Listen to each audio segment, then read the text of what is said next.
आज press conference के इस कार्यक्रम में अपना अमूल्य समय निकालकर यहाँ उपस्थित सभी हमारे electronic media, print media, social media एवं मंच पर सम्मानित हमारे गुरु माननीय छेवेंद्र कनौजिया जी,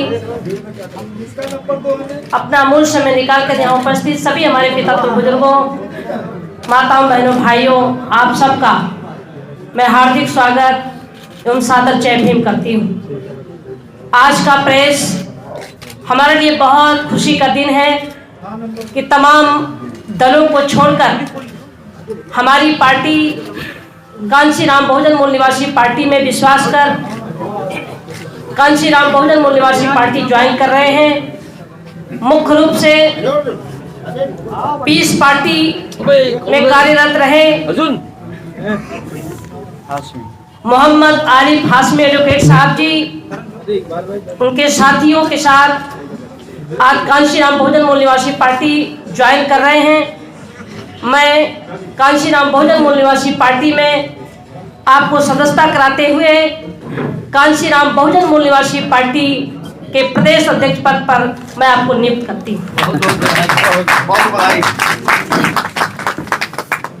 साथ ही साथ मैं बताना चाहती हूँ कि आज का प्रेस पूरे उत्तर प्रदेश वासियों से मैं अपील करने के लिए आज मैं बैठी हूँ। साथियों, जैसा कि आप सभी लोग जानते हैं कि देश में कई राज्यों का चुनाव होने जा रहा है। बीजेपी आरएसएस की सरकार बहुत साजिश के साथ प्रदेश में चुनाव कराने जा रही है, जिससे पूरा भारत और चुनाव होने वाले प्रदेश में तमाम गरीब, किसान, मजदूर अपने को असुरक्षित महसूस कर रहे हैं, भूख से तड़प रहे हैं। साथ ही साथ बीजेपी आरएसएस की सरकार अपने को उत्तर प्रदेश में चुनाव को हारते हुए देखते हुए साजिश के तहत छापा भी डलवाने का कार्य कर रही है। ये आखिर 2022 का चुनाव होते ही ये छापा क्यों? जब जब प्रदेश में चुनाव होते हैं तब तब बीजेपी आरएसएस की सरकार छापा का सहारा लेकर, केंद्रीय एजेंसियों का सहारा लेकर प्रदेश के लोगों को भयभीत करने का कार्य करते हैं। साथियों, साथ ही साथ मैं बताना चाहती हूं कि उत्तर प्रदेश में चुनाव होने जा रहे 2022 में चुनाव को देखते हुए ये बीजेपी आरएसएस की सरकार ने गरीबों का वोट लेने के लिए मार्च तक गेहूं, चावल, चना, तेल, जो खाद्य सामग्री जो गरीबों में बांटने के लिए कार्य कर रही है, ये आखिर चुनाव तक ही क्यों? केंद्र में बीजेपी की सरकार है, आखिर पूरे देश के राज्यों में ये खाद्य सामग्री क्यों नहीं बांटा जा रहा है? केवल उत्तर प्रदेश के चुनाव में जो गरीब, कमजोर, लाचार, बेसहारा, बेरोजगार लोग हैं, उनका वोट लेने के लिए एक साजिश के साथ गरीबों को सामग्री दी जा रही है, वो भी केवल मार्च तक। मार्च के बाद चुनाव खत्म होते ही ये सामग्री बंटना बंद हो जाएगा। ये साथियों, कहीं न कहीं गरीबों के साथ साजिश हो रही है। ये साजिश का शिकार हमारा भारत का गरीब, उत्तर प्रदेश का गरीब ना हो। इसी सभी विषयों को देखते हुए बीजेपी का विकल्प के रूप में मैंने समाजवादी पार्टी के राष्ट्रीय अध्यक्ष माननीय अखिलेश यादव जी को हमने चुना है। माननीय अखिलेश यादव जी को पूरा उत्तर प्रदेश का बहुजन समाज आज उनके साथ में खड़ा है। मैं विश्वास दिलाना चाहती हूं कि 2022 के चुनाव में समाजवादी पार्टी से गठबंधन करके मैं गठबंधन कर चुकी हूं।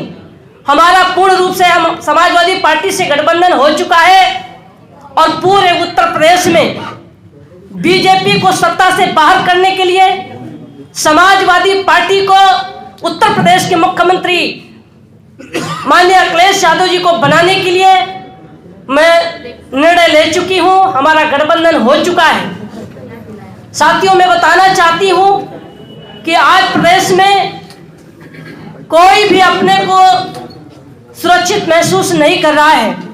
ऐसी स्थिति में हमारा गरीब, कमजोर, लाचार, बेसहारा, बेरोजगार लोग, मैं सभी भारत और प्रदेश के बहुजन समाज के साथियों से अपील करना चाहती हूं कि ये बीजेपी आरएसएस की साजिश को मैं 2017 से मैं समझ रही हूं और 2017 से सदन से लेकर सड़क तक लगातार मैं आंदोलन चला रही हूं। आज पूरा प्रदेश और पूरा देश बीजेपी की साजिश को समझ रही है। भारत के संविधान में दिए गए कानून को बहुत बारीकी से आरएसएस बीजेपी की सरकार समाप्त करती जा रही है। यहां तक कि जो पिछड़ी जातियों के लिए जो आरक्षण की व्यवस्था थी नगर पालिका, नगर पार्षदों में, वहां भी पिछड़ी जातियों का आरक्षण को खत्म कर दिया गया है। इसी तरीके से अनुसूचित जाति के भी आरक्षण को एक साजिश के तहत बीजेपी आरएसएस की सरकार समाप्त करती जा रही है। संविधान में दिए गए कानून को बहुत बारीकी से समाप्त किया जा रहा है। किसान कृषि कानून बिल ला करके लगभग 700 किसानों को मौत के घाट उनको उतरना पड़ा। आज हमारे तमाम किसान अपने अधिकार की लड़ाई लड़ने के लिए मौत के घाट उतर गए। साथियों, अभी आपने देखा लखीमपुर की घटना। लखीमपुर में एक साजिश के तहत मंत्री के बेटे को जांच एजेंसी ने साबित कर दिया, इसके बावजूद उनको पद से नहीं हटाया जा रहा है। ये कहीं न कहीं पूरे उत्तर प्रदेश में समाज के लोगों को भयभीत करने की जो साजिश हो रही है बीजेपी आरएसएस की सरकार द्वारा, इस साजिश को पूरे प्रदेशवासियों को समझना होगा। और आने वाले 2022 के चुनाव में समाजवादी पार्टी से और कांशीराम बहुजन मूल निवासी पार्टी गठबंधन करके बीजेपी को सत्ता से पार करेगी। इसके लिए हमारे कार्यकर्ता और पूर्ण रूप से हम लोग पूरे प्रदेश में कार्य करेंगे।